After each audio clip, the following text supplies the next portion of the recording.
The sleek Bell 429 helicopter sat on the helipad of Harrison Tower, its polished surface reflecting the amber glow of the setting sun. 52 floors above the bustling city streets, the rooftop landing pad offered an unobstructed view of the skyline, a vista that Emma Harrison rarely took time to appreciate. Today was no exception. The CEO of Harrison Aerospace stood with arms crossed, her tailored charcoal suit jacket unbuttoned, a subtle concession to the exhaustion of a 14-hour negotiation that had finally concluded 20 minutes earlier. James Collins, her executive assistant, stood beside her, scrolling through his tablet. At 38, James possessed the polished appearance and calculated charm that had made him indispensable to Emma over the past decade. His perfectly tailored suit and meticulously maintained appearance betrayed not a hint of the day's strain. Emma's attention drifted to a figure at the edge of the helipad. A man in gray maintenance coveralls methodically cleaned scuff marks from the surface, his movements economical and precise. He worked with a quiet focus, seemingly oblivious to the CEO's presence. James followed her gaze, a smirk playing at the corner of his mouth. His voice dropped to a conspiratorial whisper. "I bet he couldn't even find the ignition." Emma allowed a rare, amused smile to cross her lips. The day's brutal negotiations had left her mentally drained, and the prospect of a moment's diversion was oddly appealing. "Go on." James nudged, his voice carrying a hint of mischief. "It'll be funny." The maintenance worker continued his methodical, cleaning his back to them as he focused on his task. Something about his posture, a certain rigidity perhaps, suggested military training, though Emma couldn't say why that thought had crossed her mind. "You think so?" Emma asked, playing along despite herself. "I'll bet you $1,000 he doesn't know the first thing about a Bell 429. James whispered, confident amusement evident in his tone. "All right," Emma's voice carried across the windy rooftop as she strode toward the worker. "You." The man looked up, startled. Up close, Emma could see he was in his late 30s, with lines of fatigue around his eyes that spoke of hard-earned experience. His name badge read Wilson M. Emma pointed a perfectly manicured finger at her personal helicopter, its blades gleaming in the afternoon sun. "My assistant and I have a little wager. If you can fly this helicopter, I'll marry you." Wilson stared at her, then at the chopper, his expression unreadable. Behind her, James snickered, clearly anticipating the man's embarrassment. The janitor wiped his hands on a rag, walked past Emma without a word, and opened the pilot's side door. Emma's smile faltered. She exchanged a look with James, who simply shrugged, his own amusement growing. This was better than he'd hoped. The man would sit in the seat, push a few random buttons, and then get out defeated. It would make a perfect little story to tell at the executive bar later. But Wilson didn't just sit. His movements were fluid, economical, and unnervingly familiar. He strapped himself in with the practiced ease of someone who had done it thousands of times. His hands moved across the console, not with the fumbling curiosity of a novice, but with the precise touch of a surgeon. A sequence of switches flipped in perfect order. The low whine of the engine began to build a sound Emma knew intimately from her many flights. "What is he doing?" she murmured, her amusement evaporating, replaced by a sharp, cold spike of alarm. "He's bluffing," James said, though his voice now held a sliver of uncertainty. "There's no way." The whine of the turbine intensified, pitching higher until it became a deafening roar. The main rotor began to turn slowly at first, then faster, blurring into a transparent disk above the aircraft. The wind from the blades whipped Emma's hair across her face and forced James to take a step back. This wasn't a bluff. Before Emma could shout, before she could order him to stop, the helicopter lifted. There was no lurch, no wobble, just a perfectly smooth, vertical ascent of about 20 feet. It hung there for a moment, impossibly still, as if tethered to the sky by an invisible thread. Then it tilted forward and executed a flawless pirouette, the nose of the aircraft dipping in a gesture that felt almost like a bow. James's jaw hung open.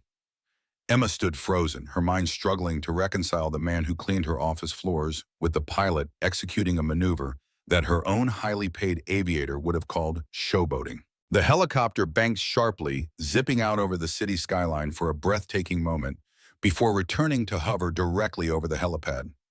With the same unnerving grace, it descended, touching down so gently that the landing skids barely made a sound. The engine began to spool down. The blades slowed. Silence, heavy and absolute, returned to the rooftop. The pilot's door opened and Wilson stepped out. He closed the door with a soft click. walked back to his cart, picked up his spray bottle, and resumed scrubbing the scuff mark on the floor. He didn't look at them. He didn't say a word. It was as if the last 90 seconds had never happened. Emma found her voice, though it came out as a strangled whisper. "Who are you?" The janitor. Mark Wilson finally looked up. His eyes were calm, but there was a deep, unyielding wall behind them. "Just the janitor, ma'am." He gave a slight, almost imperceptible nod. "Have a good evening." He pushed his cart toward the rooftop exit, the squeak of its wheels the only sound in the stunned silence. "Wait," Emma called out, taking a step after him, but he was already gone, the heavy steel door clicking shut behind him. James finally snapped out of his stupor. That, that was impossible. He stammered, his usual composure shattered. "Who was that guy?" "Did you know he could do that?" "No, James, I did not." Emma's voice was ice, her mind racing. She ran a multi-billion-dollar corporation. She vetted everyone from her board members to her chefs. Surprises were liabilities, and she did not tolerate liabilities. Yet a man with the skills of an elite pilot was pushing a mop through her headquarters, and she knew nothing about him. Why, who was he hiding from? Her phone buzzed, dragging her back to reality. A message from the board's chairman. "Nakamura getting cold feet. Deal on life support. Fix it." Emma's jaw tightened. The deal with Nakamura Corp was everything. It would secure their dominance in the aerospace market for the next decade.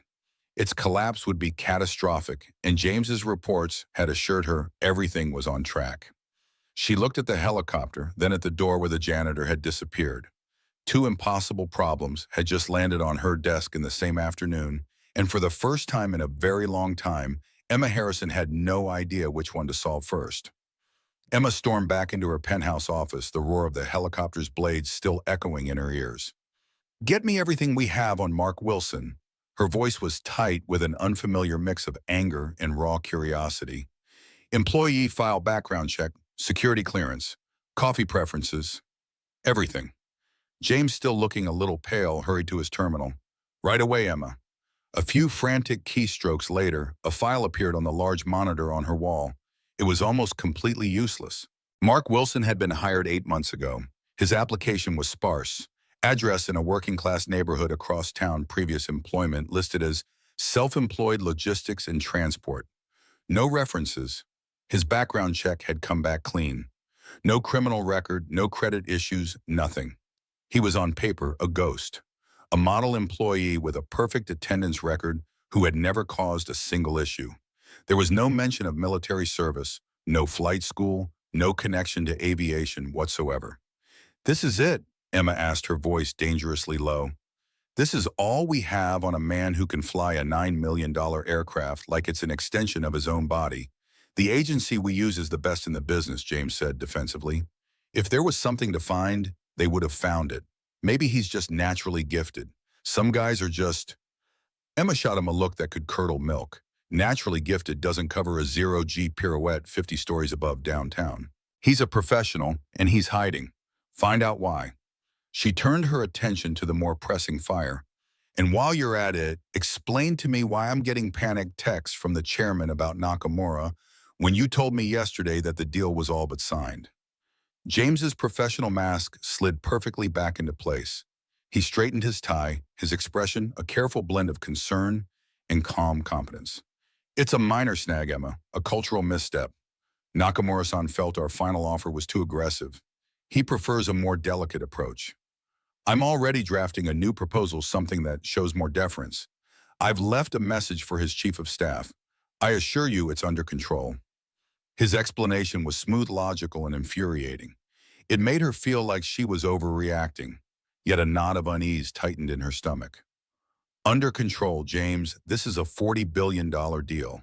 We don't have minor snags." "And we won't," he said, his voice a soothing balm. "Let me handle the Japanese. You've got enough on your plate. I'll smooth it over. It's what you pay me for." She studied him for a long moment, then nodded curtly. "Fine, handle it. But if I get one more text like that, you'll be handling your severance package instead." Hours later, Mark Wilson pushed open the door to his small apartment. The stale air of the hallway was instantly replaced by the smell of cinnamon and warm laundry. "Daddy," a small girl with bright, curious eyes and a mop of unruly brown hair launched herself at him from the couch. Mark dropped his worn backpack and scooped her up in a hug that seemed to melt the tension from his shoulders. "Hey, Firefly." His voice softened to a gentle rumble against her hair.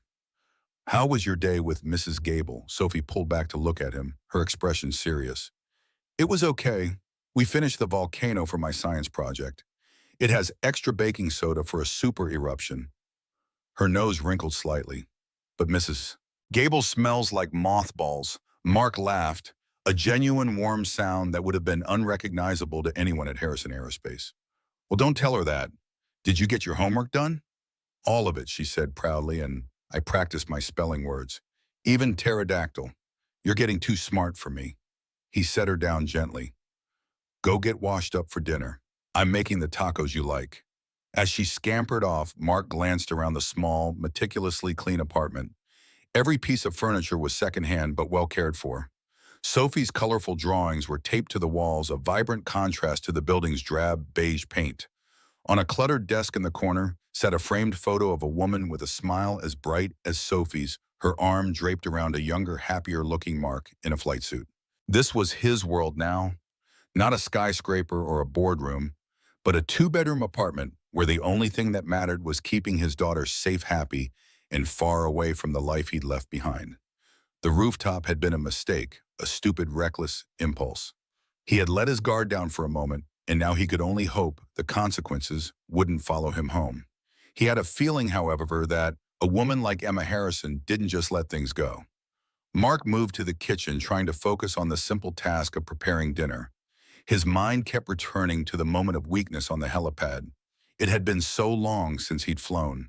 The temptation of the Bell 429 sitting there gleaming in the sunlight had overwhelmed his carefully constructed restraint.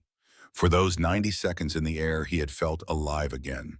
Truly alive in a way he hadn't since Sarah's death. And that was the problem. That feeling was a dangerous addiction he couldn't afford, not with Sophie depending on him. A small cough from the hallway interrupted his thoughts. Sophie stood there watching him with her mother's perceptive eyes. She took a puff from her inhaler, a ritual so common that neither of them acknowledged it anymore. "Can I help with the tacos?" Her voice was bright, showing no sign of the chronic asthma that had plagued her since birth. Mark forced a smile, pushing away thoughts of insurance statements and medication costs. "Absolutely. You're in charge of cheese distribution." Later that night, after tucking Sophie into bed, Mark sat at the small kitchen table reviewing the monthly bills. The stack seemed to grow taller each month, with Sophie's medical expenses consuming an ever larger portion of his income. The insurance coverage through Harrison Aerospace was better than most, but it had a lifetime cap that was approaching far too quickly. His phone buzzed with a notification. A reminder for Sophie's pulmonologist appointment next week. Another expense, another set of tests, another prescription that cost more than he made in a week. Mark rubbed his tired eyes. The irony wasn't lost on him. He had once commanded aircraft worth tens of millions, making split-second decisions that determined whether people lived or died. Now he was being crushed under the weight of co-pays and prescription costs, powerless to fix the one thing that mattered most. He glanced at Sarah's photo, feeling the familiar ache of her absence. She would know what to do. She always did. Mark's fingers hovered over his phone. There were people he could call, former squad mates who would help without question. But that would mean reconnecting with a world he'd walked away from, a world that had taken Sarah and nearly taken him too. He put the phone down. There had to be another way.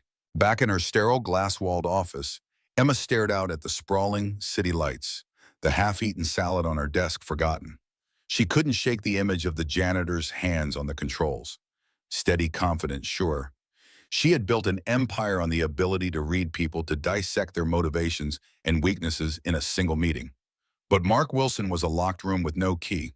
She'd had James check on her personal pilot, Gavin. The story was that his son had a sudden severe case of pneumonia and had been rushed to the hospital. It was plausible, but the timing felt too convenient. Another piece of a puzzle she couldn't see. Frustrated, she packed her briefcase and headed for the private elevator.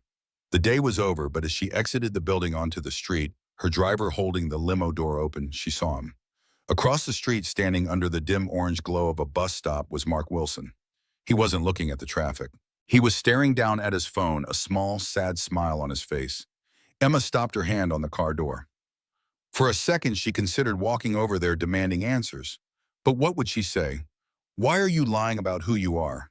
What right did she have to ask? The bus pulled up, its brakes hissing. Mark put his phone away and got on, disappearing into the crowd of tired commuters. Emma watched until the bus's red taillights vanished around a corner. She got into her car. Just drive, she told her driver, her voice flat. She didn't know where she was going, but she knew one thing for sure in Romordo. She couldn't rely on background checks or employee files. If she wanted to know who Mark Wilson was, she was going to have to find out for herself. The next morning, Emma arrived at the office with new resolve. The direct approach had failed.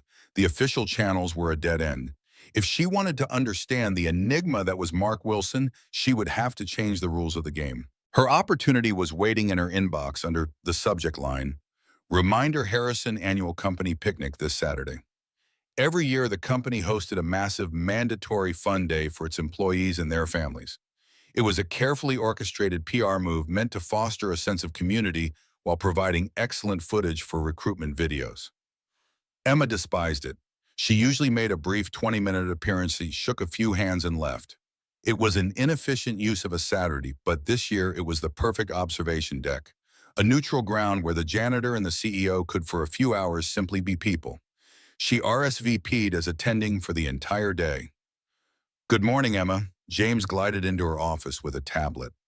I've got good news. I just had a productive preliminary call with Nakamura's number 2. I think I found a way to salvage the deal. Emma raised an eyebrow. Already they felt we were undervaluing their proprietary distribution network. He explained his presentation flawless. So I drafted a memo of understanding that gives them a slightly larger stake in the joint venture's logistics arm. It'll cut into our profit margin by a fraction of a % in the short term, but it's a sign of goodwill. It's the delicate approach they wanted. I think if you sign off, we can get them back to the table by Monday. Emma scanned the document. On the surface, it seemed like a reasonable concession, but something felt off. Giving up even a fraction of control in logistics, the backbone of their global operation, was a significant strategic shift. It felt less like a compromise and more like a surrender. This is a big move, James. It sets a dangerous precedent. It's a bigger move to lose the deal entirely, he countered smoothly. This is a quick, decisive fix. It shows strength through flexibility. They'll see it as a mark of respect. The pressure from the board was immense. The clock was ticking.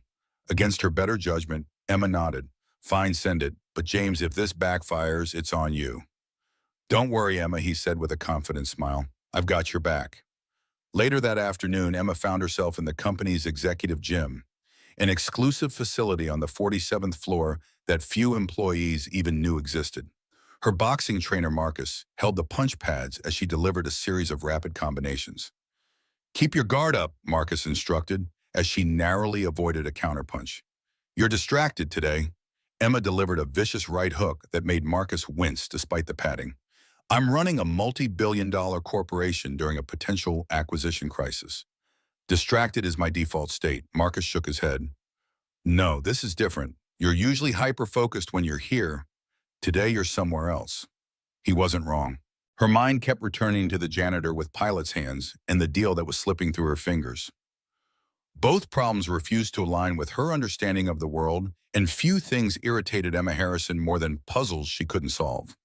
After the session showered and changed back into her business attire, Emma took an unexpected detour on her way back to her office. The 48th floor was undergoing renovation, the future home of their IT-funded R&D division. It was also according to the maintenance schedule she had quietly accessed, where Mark Wilson was assigned this week. She found him replacing ceiling tiles in a half-finished conference room, working methodically from a rolling scaffold. For a moment, she simply observed him. There was a precision to his movements that spoke of discipline and training far beyond what was required to clean floors or replace home ceiling panels. Mr. Wilson, Emma's voice cut through the empty space.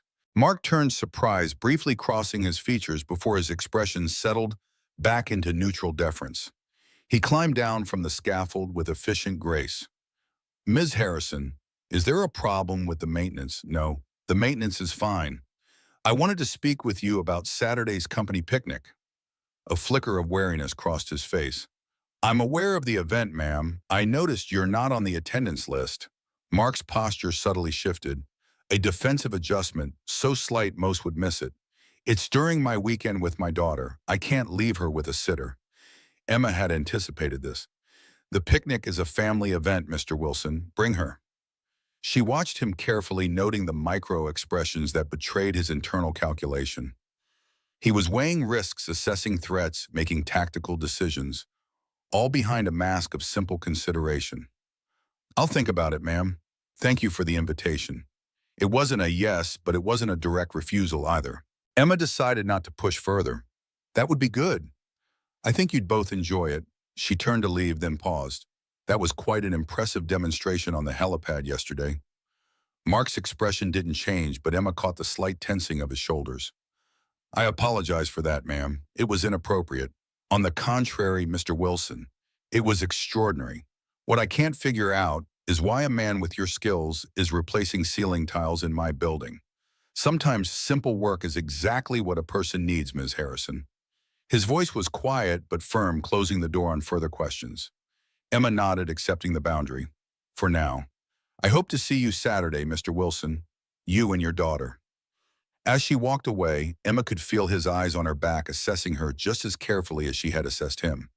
For the first time in years, she felt as though she wasn't the most dangerous person in the room. That night, Mark sat on the edge of Sophie's bed, reading the final pages of The Little Prince. It was their third time through the book, but Sophie insisted it wasn't boring because you notice different things each time you read it. As he closed the book, Sophie looked up at him with serious eyes. Are we really going to the company picnic on Saturday? Mark hesitated. He had mentioned it only in passing during dinner, weighing the pros and cons aloud, but Sophie had latched onto the idea with unexpected enthusiasm. Do you want to go? He asked carefully. Sophie nodded vigorously. Mia from school went to her mom's company picnic, and they had 3 bouncy castles and cotton candy and face painting. Mark smiled despite his reservations. It does sound like fun. Then we should go, Sophie declared with the simple logic of an 8-year-old. Plus, I want to see where you work. Is it really in the clouds? Not quite in the clouds, Firefly, but pretty high up. After tucking her in, Mark returned to the living room and pulled out his laptop. He searched for Emma Harrison Aerospace, and was met with thousands of results. Business journals hailed her as the Ice Queen of Aerospace, a ruthless strategist who had doubled the company's value since taking over from her father 10 years ago. Society pages speculated about her non-existent personal life, creating narratives from the few public appearances she made outside of business functions. None of it explained why the CEO of a Fortune 500 company was personally inviting a janitor to a company picnic. Emma Harrison didn't make social calls. She didn't engage with employees 52 levels below her on the corporate ladder. And she certainly didn't take no for an answer, which meant she wanted something. The question was, what? Mark closed the laptop, his mind racing through scenarios. The simplest explanation was that she was curious about his flying abilities and wanted to know more. But curiosity could be dangerous, for both of them. The day of the picnic arrived with perfect early summer weather. Clear skies, a gentle breeze, and temperatures warm enough for comfort, but not so hot as to make the outdoor event unbearable. Harrison Aerospace had rented out an entire riverside park for the occasion, sparing no expense to create the illusion of corporate family. Emma arrived precisely at 10:00 a.m., dressed in casual designer wear that probably cost more than most employees' monthly salaries. She felt deeply out of place among the colorful chaos of bouncy castles, food trucks, and hundreds of employees attempting to relax under the watchful eye of senior management. She made her obligatory rounds, chatting with department heads and their spouses, presenting the approachable face of leadership that these events required. All the while, her eyes scanned the crowds, looking for the janitor and his daughter. She found them near the small lake at the edge of the park. Mark wasn't with the other maintenance workers who had formed a tight circle around a barbecue grill. Instead, he was sitting on a checkered blanket, with his daughter helping her meticulously construct a small boat out of a leaf and a twig. He was wearing a simple gray t-shirt and jeans, and without the janitor's uniform, he looked different. Younger, more relaxed, but with a persistent watchfulness in his eyes. Emma took a breath and approached. Mark looked up, and for a split second, a guarded, almost hostile look crossed his face before being replaced by bland neutrality. Ms. Harrison, please call me Emma, at least for today. This is your daughter. This is Sophie, Mark said, his hand resting protectively on his daughter's shoulder. Sophie looked Emma up and down with the unfiltered honesty of an 8-year-old. Your face is so serious. Are you mad about the grass? Emma blinked momentarily, thrown off balance by the question. No, I'm not mad about the grass. Okay, Sophie said, apparently satisfied. She held up her creation. Look, it's a boat. It's for the Frog King. It's a very structurally sound boat, Emma offered, feeling ridiculous. Mark's lips twitched in a ghost of a smile. She's the chief naval architect. The conversation stalled. The silence was thick with the unspoken power dynamic between them. Emma was about to retreat to chalk the whole thing up to a bad idea when a high-pitched buzzing sound filled the air. One of the marketing VPs was showing off a new high-end drone, making it perform swoops and dives over the lake. As the drone zip-happed past their blanket, Mark's reaction was instantaneous and subtle. His posture stiffened. His eyes tracked the drone not with casual interest, but with the focused, analytical gaze of a predator. He flinched, a barely perceptible tightening of his shoulders as if bracing for a sound he expected to follow the buzz. The relaxed father was gone, and in his place was someone else entirely. Someone harder, colder, and far more dangerous. Emma saw it. The mask had slipped just for a second, but it was enough. That wasn't the reaction of a helicopter hobbyist or a weekend pilot. That was the instinctive response of someone who had heard that sound in a very different context, a place where that buzzing was followed by something lethal. The moment passed. The drone flew away. Mark visibly forced his shoulders to relax, turning his attention back to Sophie, but the shift had been undeniable. "Daddy, can we get ice cream?" Sophie asked, oblivious to the silent drama. "Sure, Firefly," Mark said, his voice a little too tight. He stood up and looked at Emma. "If you'll excuse us, Ms. Harrison." "Of course," Emma watched as he took Sophie's hand and walked away, melting into the crowd. She stood rooted to the spot, the drone's buzz still ringing in her ears. He wasn't just a pilot. That reaction wasn't from a hobbyist. It was instinct. It was training. It was the reaction of a man who had seen combat, who had learned to associate that sound with imminent danger. From across the lawn, James watched Emma staring after the janitor. He saw the look on her face, the confusion, the dawning respect, the fascination. He pulled out his phone and sent a quick text. "The CEO is distracted. Accelerate the timeline. I want the board to see the Q3 projections by Monday morning. The ones we discussed." He put his phone away, a predatory smile touching his lips. Emma thought she was playing some clever game, trying to unravel a mystery. She had no idea she was just a pawn in his. The Monday morning after the picnic felt different. The air in Emma's office was thin and sharp. The mystery of Mark Wilson had burrowed into her mind, a puzzle she kept turning over and over. The man who comforted his daughter over a leaf boat was the same man who reacted to a toy drone with the instincts of a trained soldier. The two images didn't fit, and Emma hated things that didn't fit. Her thoughts were interrupted by James sweeping into her office, his face a perfect mask of grave concern. He was holding a tablet displaying a flurry of emails from Tokyo. "It's worse than I thought." His voice was low and urgent. "Nakamura's board is interpreting our revised offer as a sign of weakness. They're calling it a desperate move." Emma's blood ran cold. She snatched the tablet and read the latest message. The respectful tone from last week was gone, replaced by a list of new non-negotiable demands. They wanted a larger stake, a lower acquisition price, and 2 seats on the North American board. It wasn't a negotiation. It was a surrender document. "They're gutting us." Emma breathed, her voice barely a whisper. "They're using our own concession as leverage to bleed us dry. I don't understand how this could have happened." James shook his head in feigned disbelief. "My contacts assured me this was the right play. It's almost as if someone tipped them off that we were more desperate than we let on." The implication hung in the air, that Emma's leadership was weak, that the company was vulnerable under her command. The chairman called 2 minutes later. His voice was glacial. The board was convening an emergency session on Friday. She had until then to either fix the Nakamura deal or present a viable alternative. If she couldn't, they would be forced to explore new leadership options. The threat was clear. She was on the verge of losing her father's company. For the next hour, Emma was a whirlwind of controlled fury.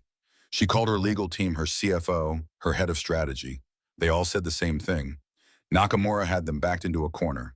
To fight back would be to risk a hostile takeover attempt. To acquiesce would be corporate suicide. She was trapped. Defeated, she walked to the vast window of her office, which overlooked the helipad. The helicopter sat there, silent and gleaming, a monument to a power she suddenly felt she no longer had. She thought of the janitor, of the calm certainty in his hands, as he'd mastered the machine. He wasn't trapped. He was free. An idea wild and desperate began to form in her mind. It was insane. It was a long shot, but it was the only move on the board she had left that wasn't defensive. That night, she found him on the 48th floor, methodically cleaning the glass walls of a deserted conference room. The rhythmic squeak of his squeegee was the only sound. "Wilson," she said, her voice echoing in the empty space. He stopped, turning slowly. There was no surprise in his eyes. It was as if he'd been expecting her. "Ms. Harrison, I'm not here to talk about your job," she said, getting straight to the point. "I'm here to talk about your other one." His expression didn't change. "I only have one job." "Stop it," she snapped, her patience gone. "I saw you at the picnic, your reaction to that drone. My head of security is a former Marine. He flinches at car backfires. You flinched at a toy. That isn't a hobby, Wilson. That's muscle memory. The kind you don't get at a weekend flight school. The kind you get when that sound is followed by gunfire." He remained silent, his face a stoic mask. "The Nakamura deal is collapsing," she said, deciding to lay all her cards on the table. "I have one chance to save it. There's a man, a former associate of my father's, named Hiroshi Tanaka. He's a recluse, but he has Nakamura's ear. If I can speak to him face to face, I can salvage this. But he lives on a private island off the coast of British Columbia. It's accessible only by helicopter, and there's a storm system moving in. Commercial flights are being grounded." She took a breath. "My pilot Gavin is still out. His son took a turn for the worse. I need a pilot, someone who can handle rough weather and who doesn't exist on any official flight logs. I need you." Mark picked up his bucket and started toward the door. "You're mistaken, ma'am. I'm a janitor. I can't help you." "Everyone has a price," Emma said, her voice hardening. "Not me," he replied without looking back. "What about your daughter?" He froze his hand on the doorframe. He turned, and for the first time she saw a flicker of fire in his tired eyes. "You leave her out of this. I can't," Emma said, pressing her advantage, hating herself for it, but seeing no other way. "I know you spend a third of your salary on the co-pay for her medication.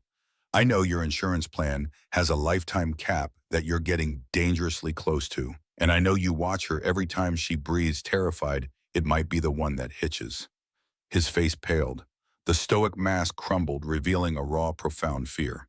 "This isn't a request anymore, Mark," she said, using his first name for the first time. "It's an offer, one flight. You get me to Tanaka and back, and I will set up a private, irrevocable trust in Sophie's name. It will cover all of her medical expenses, every doctor, every treatment, every prescription for the rest of her life. It will also pay for her entire education through to any graduate school she chooses. She will never have to worry about a single bill ever again." She let the words sink into the silence. She was offering him the one thing his quiet, invisible life couldn't give him: absolute security for his child. He stood there motionless, caught between the ghosts he was running from and the future he so desperately wanted for his daughter. His hands, the same hands that had so expertly commanded a multi-million-dollar machine, were clenched into white-knuckled fists at his sides.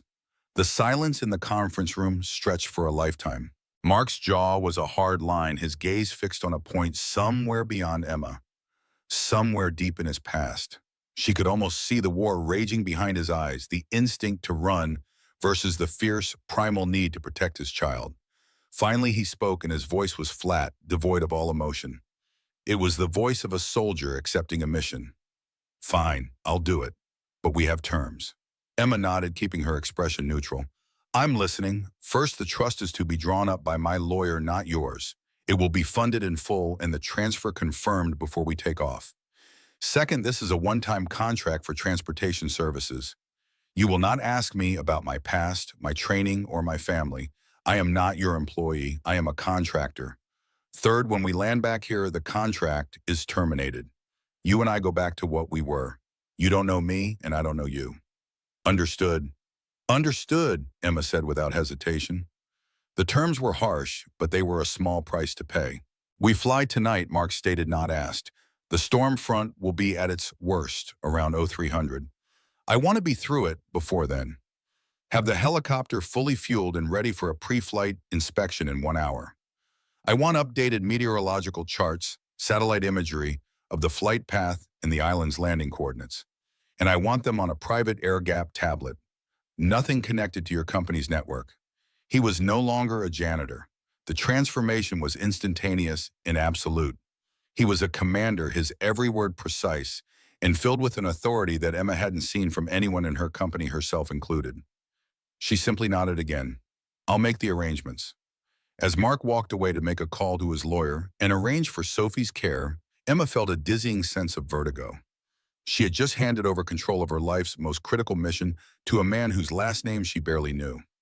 Downstairs, James watched the activity with a growing sense of unease. A flurry of encrypted emails from Emma's personal account. A call to the airfield hangar ordering her personal helicopter prepped and fueled for an unscheduled midnight flight. It made no sense. Gavin, her pilot, was out. Who was she flying with? He walked past the janitor's supply closet on his way to the executive garage and saw Mark Wilson inside, not cleaning, but packing a small military-style go bag with a quiet, focused intensity. James slowed, his eyes narrowing.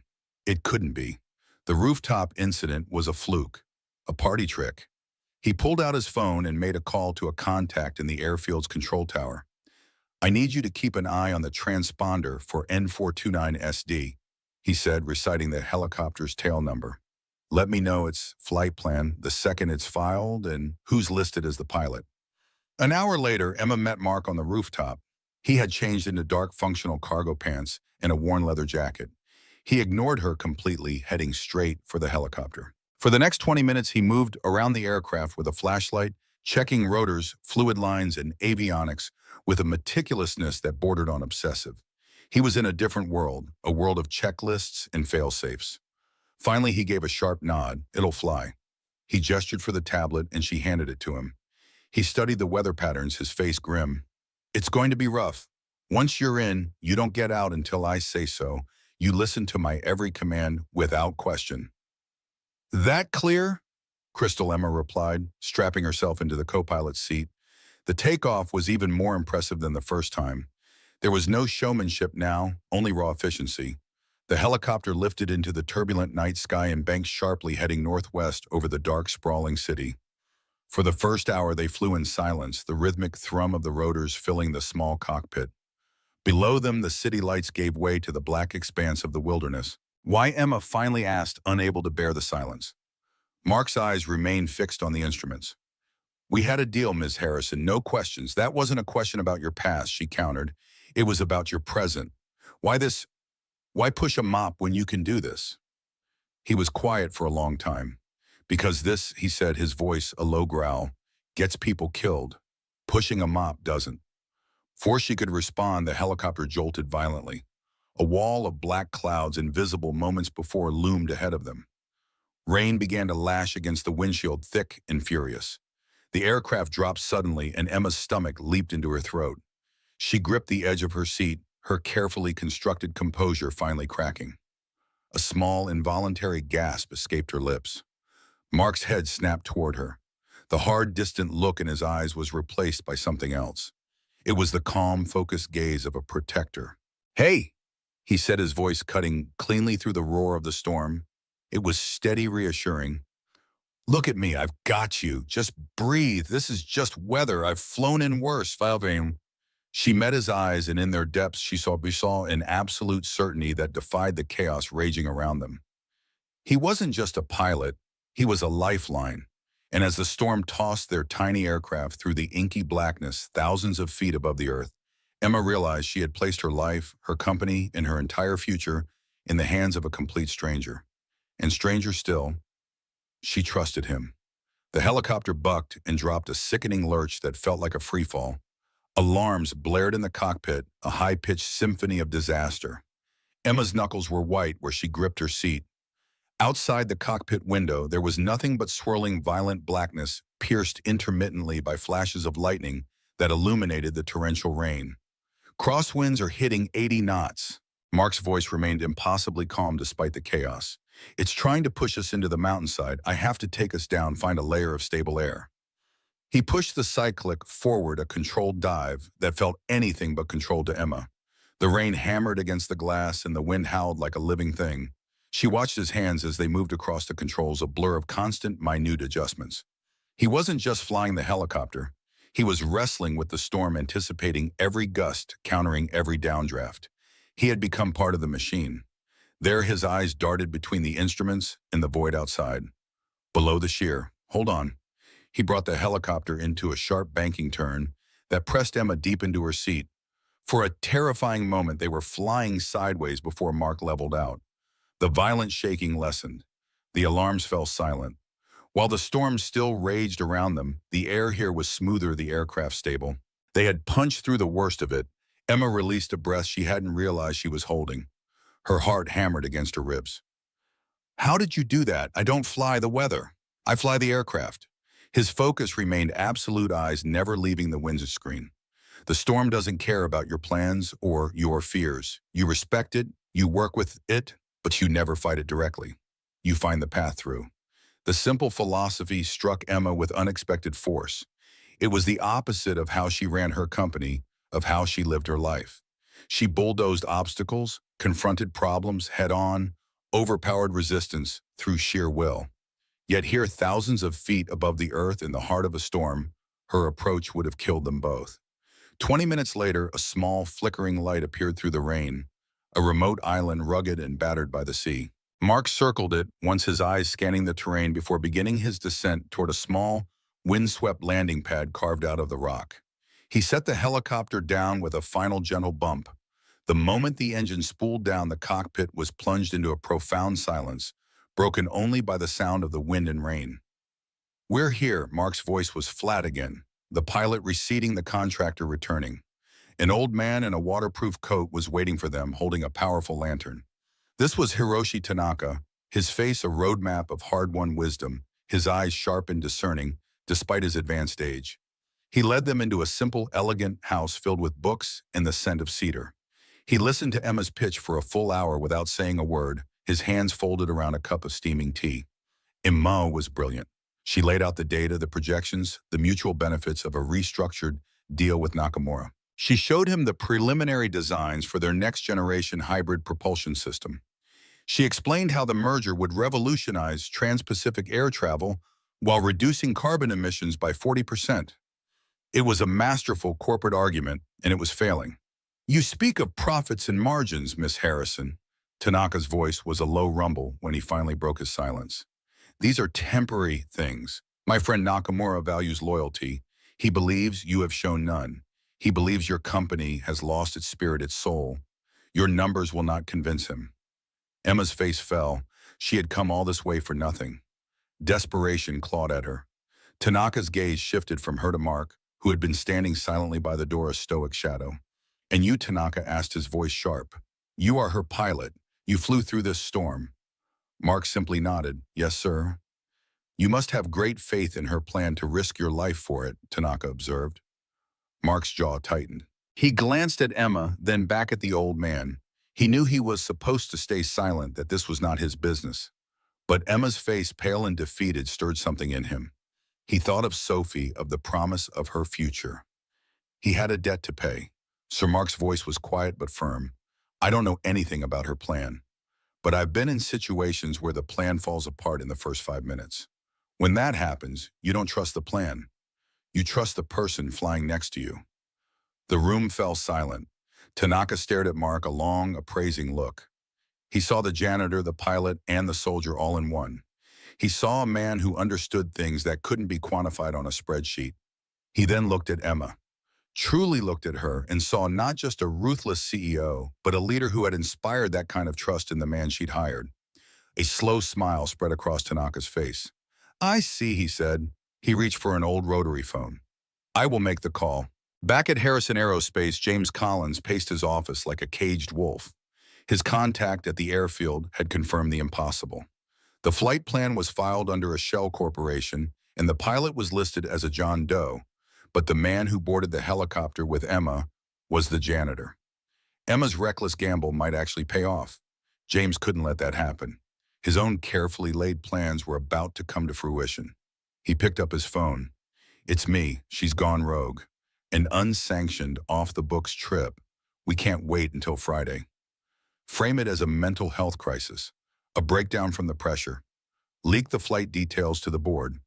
"I want an emergency vote called for 8:00 a.m. tomorrow. It's time to remove her." Relief washed over Emma in a dizzying wave as they lifted off from the island. Tanaka had made the call. Nakamura had agreed to stand down and reopen honest negotiations. She had done it. She had saved the company. "Thank you, Mark." Her voice filled with a genuine gratitude that surprised even her. I couldn't have her phone buzzed, vibrating against the console. A single automated email had pushed through the satellite connection. She opened it. Subject: mandatory emergency board meeting. Her blood turned to ice. She read the first line of the attached memo drafted by the board's vice chairman. "In light of CEO Emma Harrison's erratic behavior and unauthorized use of company assets for a high-risk, unsanctioned journey." While she was fighting for the company's life, James had been moving in for the kill. How fast can this thing go? Her voice trembled with a new kind of fear. Mark glanced at the message, then at the fuel gauge and the storm clouds still churning behind them. "Not fast enough. They're not just trying to fire you, they're ambushing you. There's no way we make it back by 8:00. Even with a tailwind, we're 3 hours out minimum. The meeting will be over before we even touch down." "He'll have won." Mark's eyes flickered from the blinking red light of the emergency notification back to his navigation screen. He saw the storm front. They had just escaped a churning mass of red and yellow on the weather radar. But he also saw a narrow, unstable corridor running along its southern edge. A jet stream. It was dangerous, unpredictable, and would feel like riding a bull through a hurricane. It would also cut their travel time in half. "There's one way," he said, his voice grim, "but you're not going to like it." Emma looked from the churning radar to the quiet resolve on his face. "I don't have to like it. I just have to survive it." He gave a sharp nod and banked the helicopter hard, heading back toward the edge of the storm. The ride was rough, the aircraft shuddering as it fought the violent air currents. But Mark's control was absolute. They were no longer running from the storm. They were using it. He planned this. Emma's voice was barely audible over the engine. All of it. The bad advice on the Nakamura deal. Gavin's son getting sick. It was all him. "James," why, Mark asked, his eyes never leaving the windscreen. "My job." Emma laughed bitterly. "My father built this company from nothing. When he died, the board saw me as a placeholder, the daughter who inherited the crown. I've spent the last 10 years proving them wrong, proving I was more than just his legacy.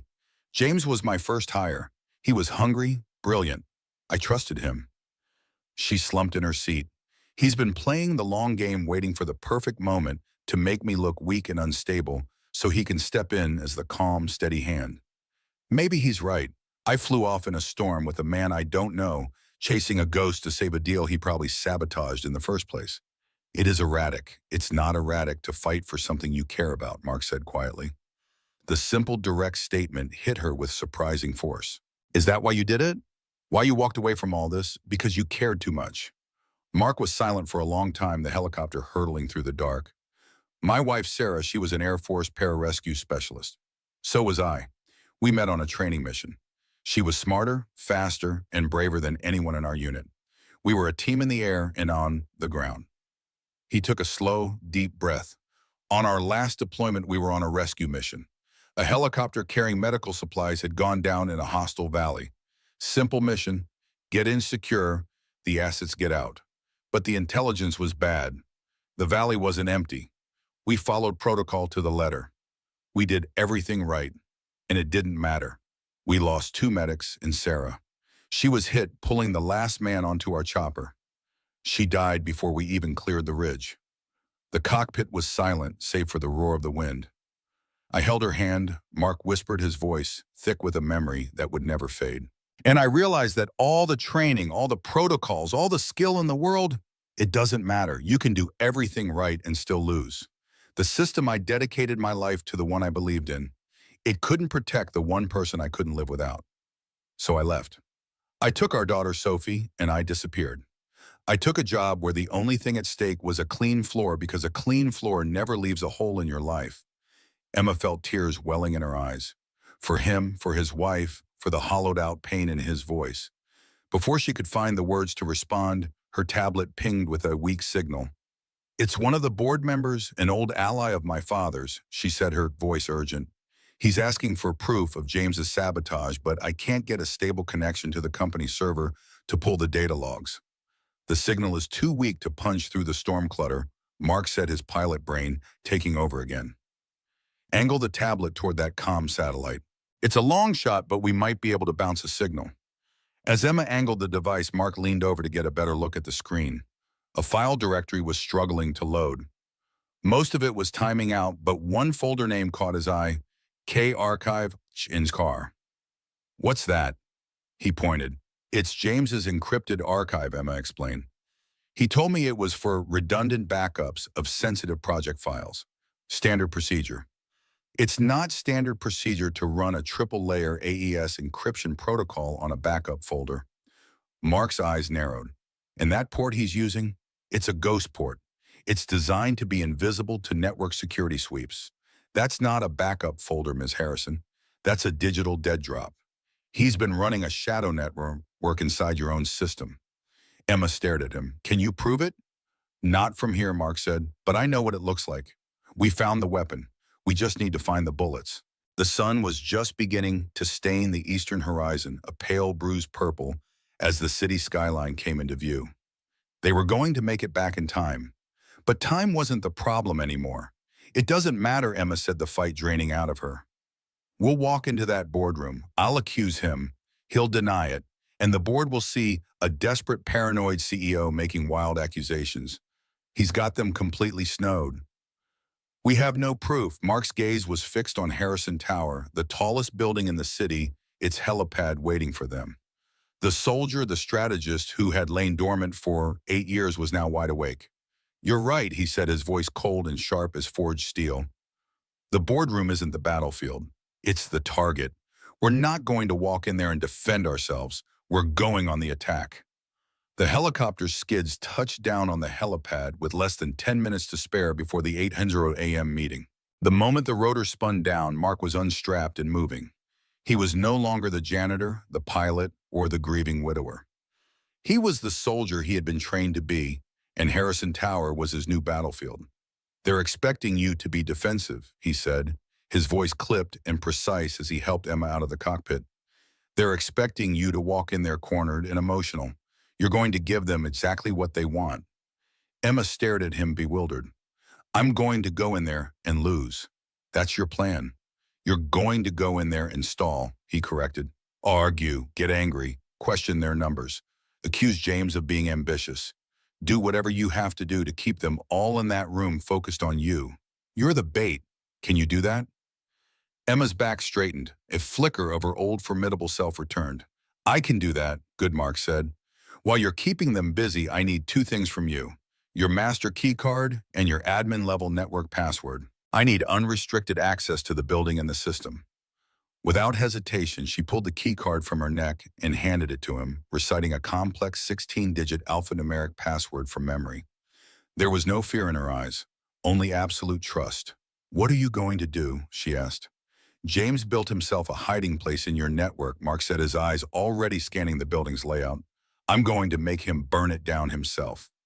He turned and disappeared down the rooftop stairwell just as the boardroom doors opened to admit the somber-faced board members. Emma took a deep, steadying breath, smoothed her jacket, and walked into her own ambush. The atmosphere in the room was arctic. James sat to the right of the vice chairman, looking the part of the concerned, reluctant heir apparent. Arthur, the vice chairman, a stern man in his 60s, began without preamble. "We've called this meeting due to a series of deeply troubling events. Your handling of the Nakamura deal has been, to put it mildly, a disaster. And now we have this unauthorized excursion. It suggests an instability in your leadership." James presented his case with practiced perfection. He displayed emails Emma had supposedly ignored, profit projections that were subtly doctored to look catastrophic, in the flight logs from her rogue trip. "I am as loyal to Emma as anyone," his voice dripped with false sincerity. But my first loyalty must be to this company, and I am worried. Her behavior has become erratic. I fear she is no longer fit to lead. Emma fought back just as Mark had instructed. She tore into James's numbers. She questioned his timeline. She accused him of being a backstabbing opportunist. It was a spectacular display of defiance, and it was buying Mark precious time. 2 floors below Mark slid Emma's keycard through the server room's security scanner. The light flashed green. He slipped inside the cold, humming heart of the company. He found an open terminal, and his fingers began to fly across the keyboard, the muscle memory of a forgotten lifetime coming back to him in a flood. He wasn't trying to break James's triple-layer encryption. He didn't have the time. He was going after the ghost port itself. He located the hidden pathway and wrote a simple, malicious script. It was designed to create a recursive loop, rerouting a sliver of all outgoing network traffic back through James's hidden archive. It was a digital bottleneck. In minutes, the entire system would grind to a halt, and every diagnostic would point to the encrypted folder as the source of the chaos. Back in the boardroom, Emma was mid-sentence when the main presentation screen behind her flickered and went red. A massive alert box appeared. Network integrity failure. Critical. Every laptop and tablet in the room flashed the same warning. Alarms began to chime. "What in God's name is happening?" Arthur demanded, rising from his seat. James stared at the screen, his smug confidence instantly vanishing. A secondary alert appeared, this one containing a line of diagnostic code. Source of instability partition K archive/NCR. James's blood ran cold. It was his archive, his private hidden folder. How could they have found it? Panic seized him. If I perform a deep diagnostic on that partition to fix the crash, they'll find everything. The stolen data, the correspondence with their rivals, the entire blueprint of his betrayal. I can fix this, James stammered, jumping to his feet.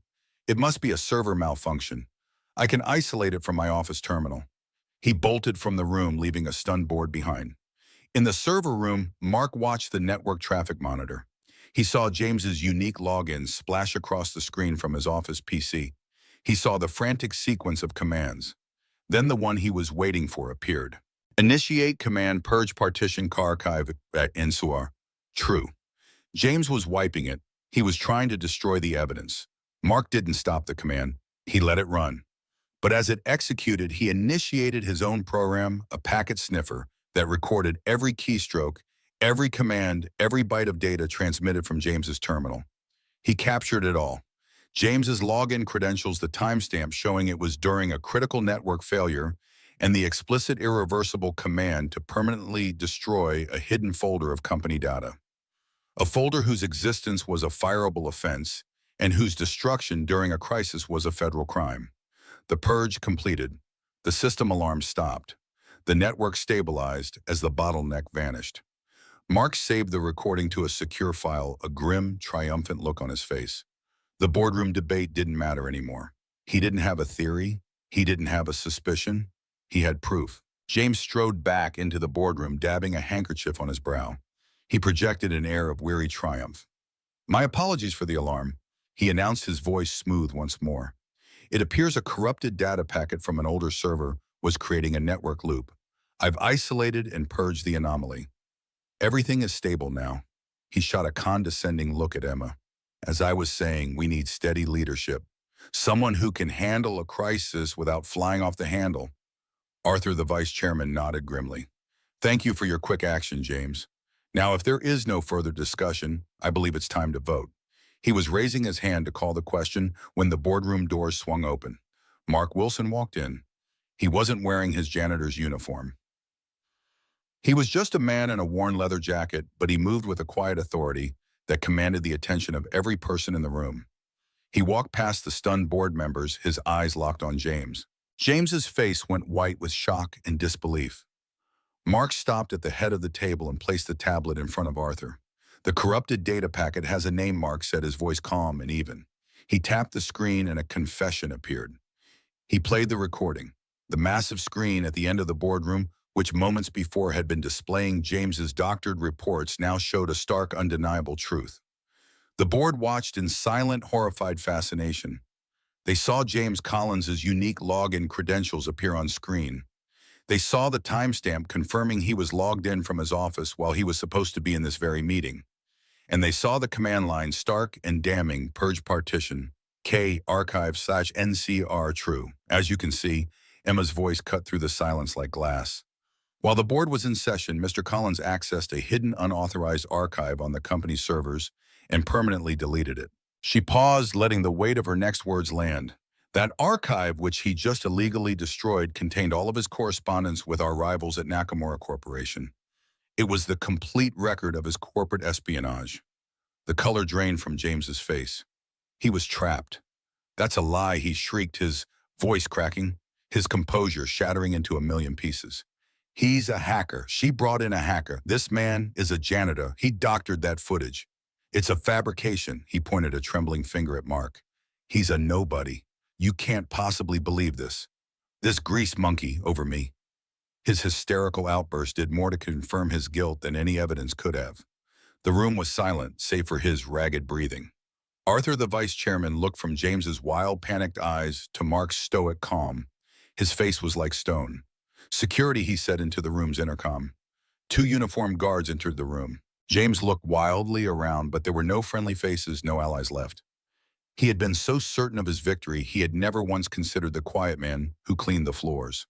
As the guards escorted him out, his final desperate shouts echoed down the hall. She's the one who's unstable. You're all making a huge mistake. Then he was gone. Arthur turned to Emma. The cold judgment in his eyes was gone, replaced by a look of profound and humbled respect. Emma, his voice softened. On behalf of this board, I offer you our deepest, most sincere apologies. We were wrong. Thank you, Arthur, Emma said simply. The vice chairman then looked at Mark, who had remained silent throughout the ordeal. And you, Mr. Wilson, is it? We owe you a debt of gratitude that I'm not sure this company can ever truly repay. I was just taking out the trash, Mark replied, his expression unreadable. After the other board members had filed out, offering their own quiet apologies to Emma, she and Mark were left alone in the vast silent room. The morning sun streamed through the floor-to-ceiling windows, illuminating the dust motes dancing in the air. The crisis was over. They had won. Emma looked at him, really looked at him, not as a pilot or a soldier or a janitor, but as the man who had walked through the fire with her. So she said, a small, tired smile playing on her lips. What now, contractor Mark allowed the ghost of a smile to touch his own face. It was the first one she had ever really seen. I think my contract is terminated, ma'am. Emma, she corrected him softly. My name is Emma. Mark, he replied. The titles and barriers that had separated them were gone, burned away in the chaos of the last 24 hours. All that was left were 2 people standing in the quiet aftermath of a battle they had won together, with the unspoken question of what came next hanging between them. A week after the boardroom showdown, a quiet hum of efficiency had returned to Harrison Aerospace. But it was a different kind of quiet. The fear was gone, replaced by a current of hushed, excited gossip. The story of the janitor who saved the company had spread like wildfire, morphing into a modern-day legend.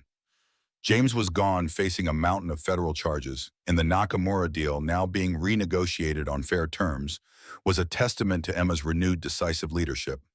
But for Emma, the victory felt hollow. Mark Wilson had vanished. He had submitted his resignation via a brief professional email the day after the meeting. His final paycheck was never picked up. He hadn't answered the single text she'd sent, a simple, "Are you okay?" He had honored his side of the bargain to the letter. The contract was terminated. They were strangers again, and his absence had left a glaring, inexplicable hole in her world. She found herself looking for him in the hallways, listening for the squeak of his cart. Her building felt sterile again, a place of glass and steel without a soul. She had won back her company, but she'd lost the one person who had made her feel like a part of it. Finally, she understood. The problem wasn't just James. The problem was a culture she had created, a place so focused on the view from the top that it had forgotten the foundation it was built on. She called a company-wide town hall. Standing before her thousands of employees, she wasn't the ruthless, detached CEO they were used to. Her voice was different, softer, stronger. For the last 10 years, I've measured the success of this company by its stock price and its market share, she began. I was wrong. A company is not its balance sheet. A company is its people. She told them about a man who worked for them, a man with extraordinary skills who pushed a broom because no one had ever bothered to look past his uniform. How many more of you are there? She asked, her gaze sweeping across the crowd. How many artists, engineers, pilots, and poets are in this room right now? Your talent's hidden because we never thought to ask. That ends today. She announced the creation of a new division, the Department of Human Potential. Its sole purpose was to find and nurture the skills of every employee to provide education, training, and opportunities for advancement. It was a promise that at Harrison Aerospace no one would ever be invisible again. There was only one person in the world who could run it. She found him on a Saturday in a small park a dozen blocks from his apartment. He was on his knees in a sandbox helping Sophie put the finishing touches on an elaborate sandcastle. He looked up as she approached, his expression guarded. Miss Harrison, his voice flat. Emma, she corrected softly. You're a hard man to find, Mark. I'm not trying to be found. I know, she said, but I need your help. She told him about the new department, about her vision for a company that valued its people above all else. She offered him the job to lead it.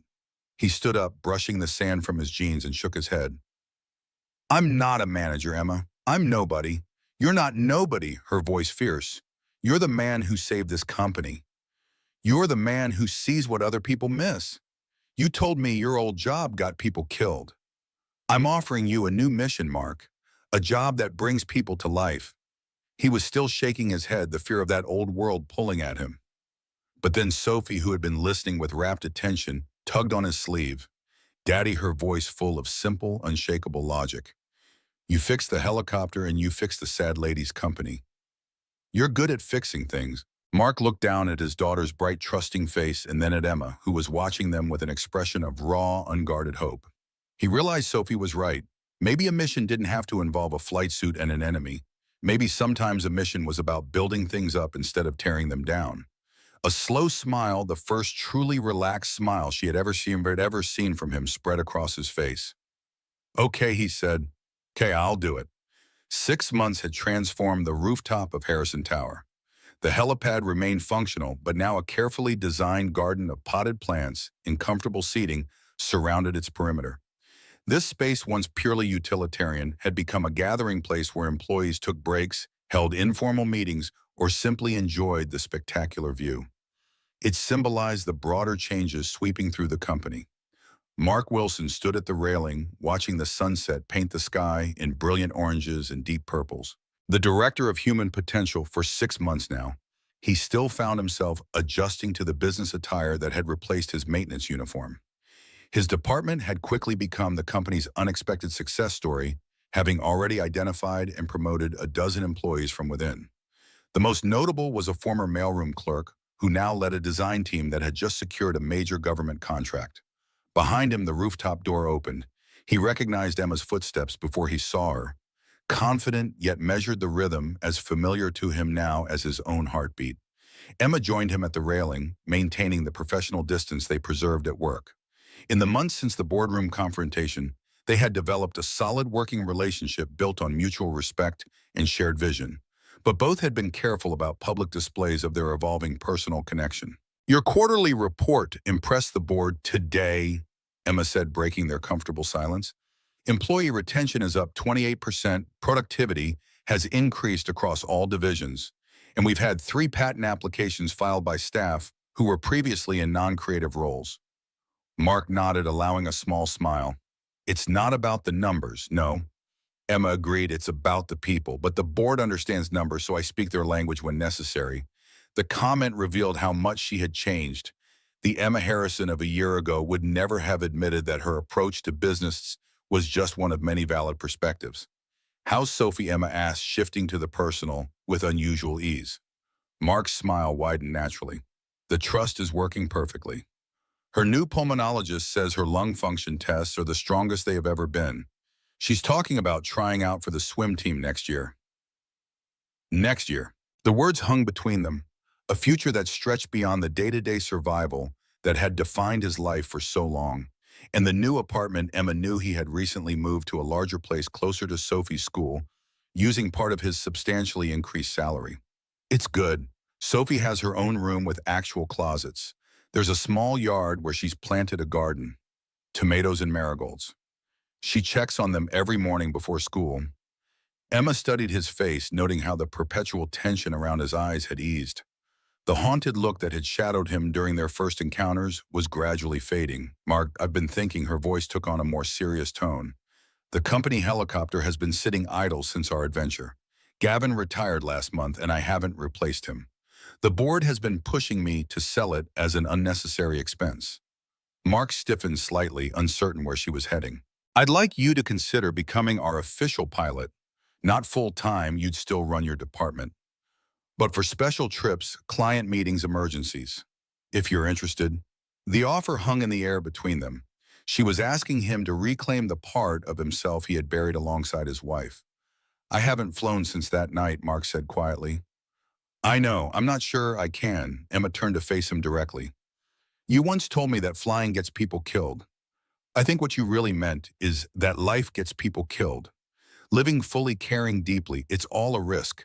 But the alternative isn't really living at all, it's just existing. The words struck a chord deep within him. For 8 years he had been existing, not living, keeping his head down, focusing only on Sophie's needs and his invisible job. That night in the storm had awakened something he'd tried desperately to suppress. The feeling of being fully alive, of using every skill, every sense, every instinct to their fullest potential. I'll think about it, he said finally. Emma nodded, accepting his answer without pushing further. That was another change. Her newfound patience, her understanding that not every decision needed to be made immediately. I should go. Mark glanced at his watch. Sophie's waiting. Mrs. Gable can only stay until 6. Of course, Emma stepped back, maintaining their professional distance. Tell Sophie I said hello. Mark nodded and headed for the door, but paused with his hand on the handle. What about you? Any plans for the evening? Emma smiled ruefully. Just dinner with the Nakamura team. The merger documentation is finally ready. We sign tomorrow. Congratulations, Mark said sincerely. You fought hard for that deal. We fought hard for it, she corrected him. A moment of understanding passed between them, an acknowledgement of the journey they had shared. Then Mark was gone, the door closing quietly behind him. Emma remained on the rooftop, watching as the last rays of sunlight disappeared behind the city skyline. She thought about the changes of the past 6 months, not just in the company, but in herself. She had learned to value the human element of business, to see her employees as more than just cogs in a corporate machine. She had learned to trust, to delegate, to listen. And yet, there was still something missing. The victory felt incomplete. The next morning, the signing ceremony was held in Harrison Aerospace's main conference room. Representatives from Nakamura Corporation, including the CEO himself, had flown in for the occasion. The atmosphere was cordial, professional, worlds away from the desperate negotiations of 6 months ago. Emma led the proceedings with grace and authority, but her eyes kept drifting to the door. Mark had been invited as a key executive, but his chair remained empty as pens were passed and signatures collected on the thick stack of merger documents. Just as the final papers were being signed, the conference room door opened quietly. Mark slipped in, nodding apologetically for his lateness. Emma felt an unexpected surge of relief at his presence, as if some crucial element had been missing and was now restored. After the ceremony, as the executives mingled over champagne and canapes, Nakamura himself approached Mark. Mr. Wilson, the elderly Japanese businessman, bowed slightly. I understand you were instrumental in saving this merger. Mark looked uncomfortable with the recognition. I just flew the helicopter. Nakamura smiled knowingly. Sometimes the most important contribution is getting the right people to the right place at the right time. And sometimes a storm shows us what truly matters. Mark glanced across the room at Emma, who was deep in conversation with Arthur and several board members. She caught his eye briefly and smiled. Yes, sir. Sometimes it does. Later that afternoon, Mark sat in his office reviewing applications for the company's new educational assistance program. His department had identified dozens of employees with untapped potential who needed additional training or education to advance. The board had approved a substantial budget for scholarships and tuition reimbursement, another sign of the company's shifting priorities. Rachel, his assistant, knocked on his open door. Your 3:30 is here, she said. Mark looked up, puzzled. He didn't recall having a meeting scheduled. Sophie burst past Rachel and into the office. Surprised Daddy Mark's confusion turned to delight as he stood to embrace his daughter. Behind her stood Emma's executive assistant, smiling apologetically. "Ms. Harrison arranged for me to pick her up from school," the assistant explained. "She thought Sophie might enjoy seeing your office." Before Mark could respond, Sophie was already exploring the space, examining the certificates on the wall, the model helicopter on his desk, the view from his window. This was a part of his new life he hadn't yet shared with her. "Your office is bigger than our whole apartment used to be," Sophie observed with a child's blunt honesty. Mark laughed. "Not quite Firefly, but it is pretty big." As Sophie continued her exploration, Mark sent Emma a quick text. "Thank you for arranging Sophie's visit." The response came almost immediately. "She should see where her father is changing the world." The simple message warmed something in Mark's chest. It was the first time anyone had acknowledged the importance of his work, not just to the company, but to Sophie. He wanted her to be proud of him, to understand that there was more to him than the quiet, cautious father who checked her homework and made her dinner. Sophie's visit stretched into the evening. Mark showed her around the department, introducing her to his team, letting her sit in his chair and pretend to be the boss. She charmed everyone she met with her curious questions and unfiltered observations. They were heading toward the elevator when Emma stepped out of a meeting room down the hall. Sophie immediately ran to her, showing none of the hesitation that adults felt around the CEO. "Ms. Emma, did you send me to Daddy's office? It's the best office ever. He has a whole team of people who find hidden talents, just like in my favorite book where the kids discover they have secret powers." Emma crouched down to Sophie's level, something Mark had never seen her do before. "I did send you. I thought you might want to see all the important work your dad is doing. He's helping people find their superpowers," Sophie stated with absolute conviction. Emma glanced up at Mark, her eyes twinkling with amusement. "That's exactly what he's doing." As they rode the elevator down together, Sophie chattering excitedly about everything she had seen, Mark studied Emma's profile. She was different with Sophie, softer, more open, less guarded. It was yet another facet of the complex woman he was slowly coming to know. In the lobby, as they prepared to part ways, Sophie surprised them both by taking Emma's hand. "You should come have dinner with us sometime. Daddy makes really good tacos on Thursdays." Mark started to intervene to explain that Ms. Harrison was very busy, but Emma spoke first. "I would like that very much, Sophie, if it's okay with your dad." Three pairs of eyes met. Sophie's hopeful. Emma's questioning, Mark's uncertain. He hesitated only briefly before nodding. "Thursday it is." Thursday arrived with unexpected nervousness on Mark's part. He found himself cleaning the already clean apartment, rearranging furniture, changing his shirt twice. Sophie watched his unusual behavior with amused curiosity. "Daddy, why are you acting weird? It's just Ms. Emma coming for tacos." Mark paused in the middle of adjusting a picture frame for the third time. "I'm not acting weird." Sophie gave him a look of pure disbelief. "You cleaned the bathroom twice and you're wearing your Christmas shirt." Mark glanced down at the button-up shirt he had indeed received last Christmas, but had never worn. "Is it too much?" Sophie shrugged with the casual wisdom of childhood. "Ms. Emma likes you anyway. She doesn't care about shirts." Before Mark could process that statement, the doorbell rang. Sophie raced to answer it while Mark took a deep breath, trying to calm the unexpected flutter in his chest. Emma stood in the doorway, noticeably different from her corporate persona. Gone was the power suit, replaced by jeans and a simple blouse. Her hair was loose around her shoulders, rather than in its usual severe style. She looked younger, more approachable, almost vulnerable. She held out a small pot containing a flowering plant. "I wasn't sure what to bring. Sophie mentioned she likes gardening." Sophie's face lit up as she accepted the gift. "It's a cyclamen. They're hard to grow." She turned to Mark. "Can I put it in my garden right now?" Mark nodded, watching as his daughter carefully carried the plant to their small backyard. Emma's thoughtfulness shouldn't have surprised him, but it did.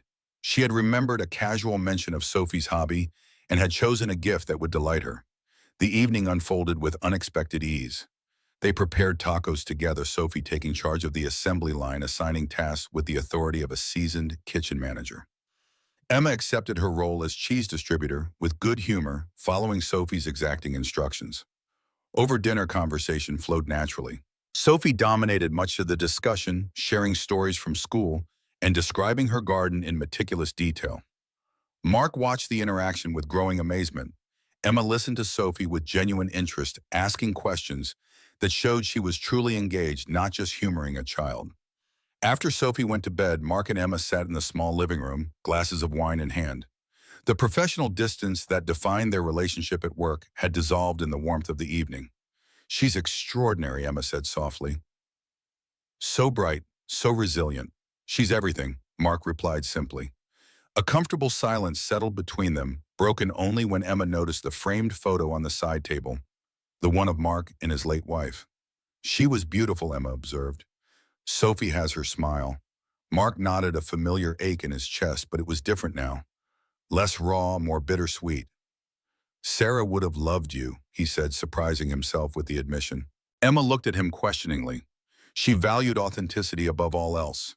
She could spot a fake from a mile away. "She would have appreciated your directness, your refusal to sugarcoat things." The conversation shifted to safer ground. Work projects, the success of the department, plans for expansion. But something had changed between them. A door opened that couldn't be closed again. As Emma prepared to leave, Mark walked her to the door. "Thank you for coming. Sophie loved having you here." "And you?" Emma asked directly. Mark hesitated, then decided on honesty.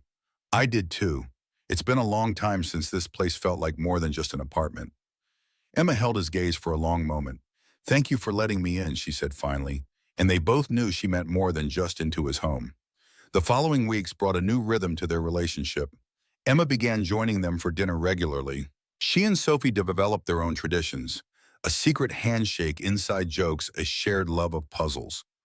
Mark watched their bond grow with a mixture of joy and apprehension. Sophie was opening her heart to Emma, and he feared what would happen if things didn't work out. At work, they maintained their professional relationship, but subtle changes were evident to those who looked closely. The way Emma's expression softened when Mark entered a room, the way he anticipated her needs before she expressed them, the lingering glances when they thought no one was watching. The company continued to thrive under their combined leadership. Emma's vision and Mark's insight into the human element created a powerful synergy that transformed Harrison Aerospace from a traditional corporate hierarchy into a model of employee empowerment.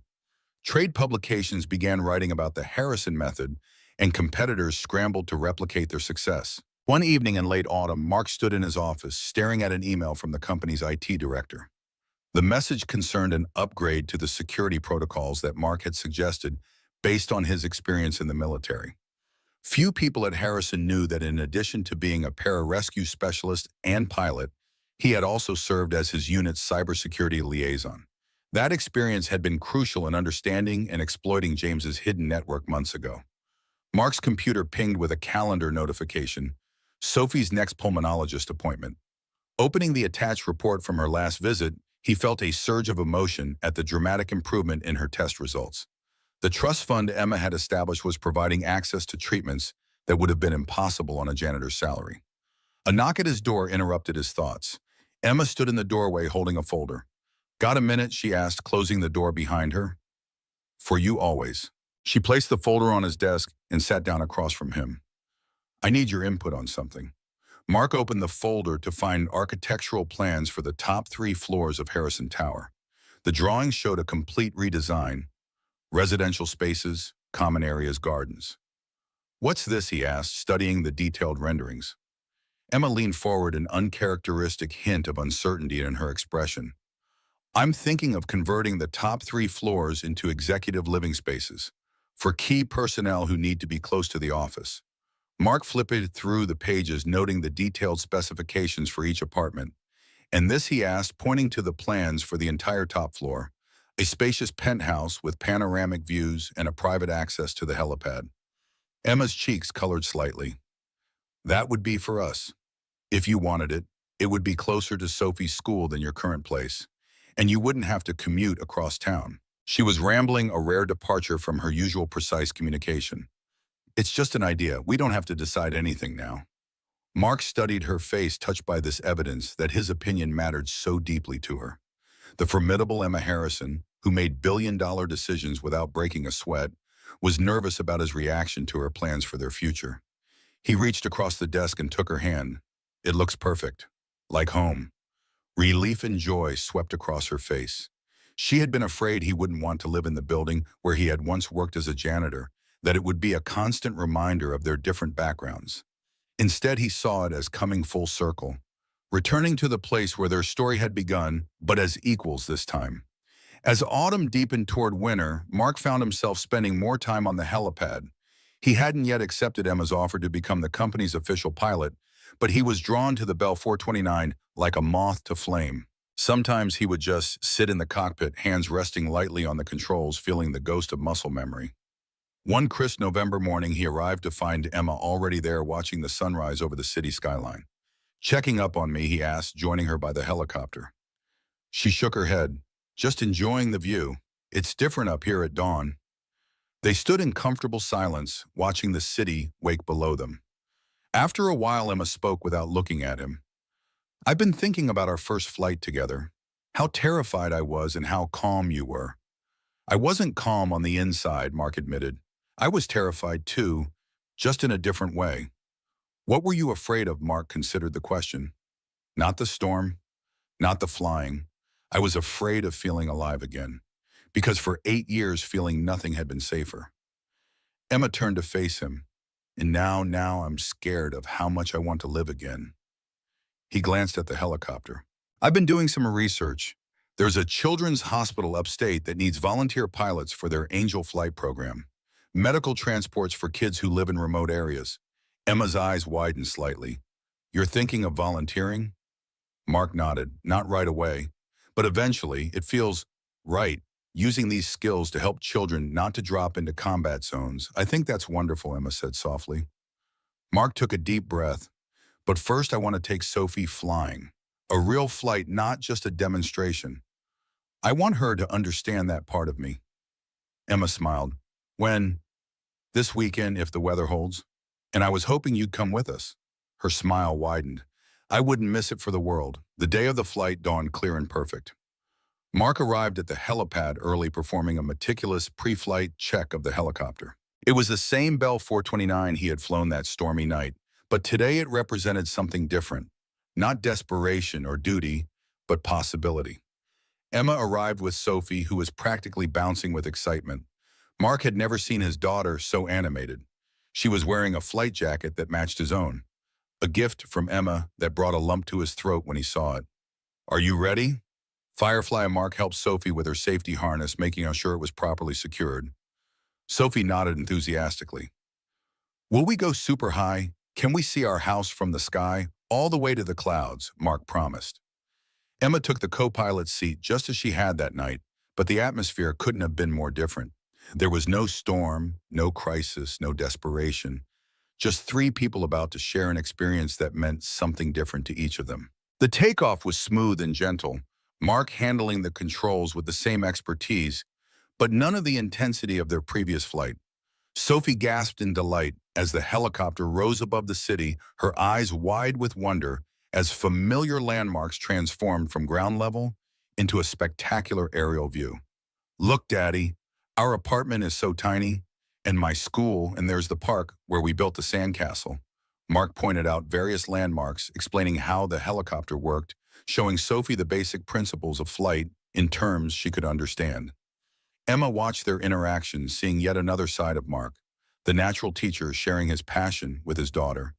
They flew over the city and out toward the countryside, the urban landscape giving way to rolling hills and forests. Mark pointed out a lake that glittered in the sunlight like a mirror. "Can we go down there?" Sophie asked, pressing her face against the window. Mark looked at Emma, who nodded encouragingly. "Why not?" He brought the helicopter down, finding a clear area near the lake shore where they could land safely. As the rotor slowed, Sophie unbuckled her harness, eager to explore. The three of them walked along the lake shore, Sophie running ahead to collect interesting stones and leaves, while Mark and Emma followed at a more sedate pace. "She's never seen me fly before today," Mark said quietly. "Sarah and I agreed to keep our work separate from home life. Sophie was too young to understand what we did, the risks involved. After Sarah died, I just continued that separation. It became a wall between who I was and who I am." Emma listened, and understanding the significance of what was happening. "You're bringing those parts of yourself back together." Mark nodded, watching Sophie skip stones across the lake's surface. I've been compartmentalizing for so long, I forgot how to be whole. They stood in comfortable silence, watching Sophie's exploration. After a while, she ran back to them, her hands full of treasures. Smooth stones, an unusual feather, a perfect pine cone. Can we take these home? Sophie looked up at Mark hopefully. Of course, Firefly. Emma smiled at the exchange, but Sophie surprised them both by turning to her next. And can we come back here sometime? All three of us, the question hung in the air, loaded with meaning beyond a simple request for another outing. Sophie was asking for continuity, for Emma to be a part of their future adventures, for the three of them to become something more permanent than CEO, employee, and child. Mark held his breath, afraid to look at Emma, afraid to see hesitation or discomfort on her face. Instead, when he finally gathered the courage to turn toward her, he saw something unexpected. Certainty. I would like that very much, Emma said, her voice steady and sure. Sophie, satisfied with this answer, returned to her exploration, leaving the adults to process the moment that had just passed between them. That night, after Sophie was asleep, Mark and Emma sat on his small back porch, the events of the day still resonating between them. Thank you for today, Mark said quietly. For all of it. The helicopter, the jacket, for Sophie being there for her first flight. Emma smiled in the darkness. It was my pleasure. She's an amazing child. Another comfortable silence fell between them, but this one was charged with unspoken thoughts and possibilities. Mark, Emma finally broke the silence. When I first met you, I saw you as a puzzle to solve, then as an asset to use, then as an ally against James. Her voice softened. I never expected to find a friend, and I certainly never expected. She trailed off, uncharacteristically hesitant. Mark turned to face her, finding courage he didn't know he possessed. You never expected to find a family? Emma's breath caught. Is that what we're becoming? I think that's what Sophie already sees. Mark took Emma's hand, his fingers intertwining with hers. The question is, what do you see? Emma's answer was direct, in keeping with her nature. I see a chance to build something real. Something that matters more than corporate mergers or stock prices or board approval. But I need to know if you're ready for that. If you've made room in your heart for something new. The question hung between them, the most important one either of them had faced in years. Mark thought of Sarah, of the photo that still sat on his side table, of the grief that had shaped his existence for 9 long years. He thought of Emma, of her strength and vulnerability, of how she had transformed not just the company, but his own understanding of what was possible. Sarah will always be part of me, part of Sophie, he said slowly. But I've been holding on to grief for so long that I forgot how to hold on to joy. Today, watching you with Sophie flying together, it felt right. It felt like family. Emma's eyes shimmered in the dim light of the porch. I've never had a real family, she admitted. My father was brilliant, driven, but distant. My mother left when I was young. I built a company, but never a home. Until now. Until you and Sophie showed me what I was missing. Mark reached up gently, brushing a strand of hair from her face. The gesture was tender, tentative, full of possibility. Emma leaned forward, closing the distance between them. Their first kiss was gentle, a question and an answer wrapped into one. When they pulled apart, both were smiling. Not the guarded smile of professional colleagues or the polite smile of casual acquaintances, but the genuine smile of two people who had found something unexpected and precious. 3 months later, Mark stood in his new office on the 51st floor of Harrison Tower, overlooking the city he had once cleaned. The construction on the residential floors was proceeding on schedule, with the executive apartments expected to be ready by spring. His and Emma's penthouse would take a bit longer, but the architectural details they had selected together made the wait worthwhile. On his desk sat a framed photo of Sophie in her flyweight jacket, standing proudly next to the Bell 429. Beside it was his new pilot's license, reinstated after he had completed the refresher course Emma had encouraged him to take. He was now officially the corporate pilot for special occasions and had already signed up for training with the Children's Hospital Angel Flight Program. His computer chimed with a video call, Sophie checking in from her school's science fair. Emma had taken the afternoon off to attend a practice that would have been unthinkable a year ago. Their faces appeared on the screen, both beaming with excitement. We won first place, Sophie exclaimed, holding up a blue ribbon. My volcano was the best one. Congratulations, Firefly. Mark felt a surge of pride, not just for Sophie's achievement, but for how natural it seemed to see her and Emma together, a family unit that had formed almost without him noticing. Tell Daddy what the judges said, Emma prompted, her arm around Sophie's shoulders.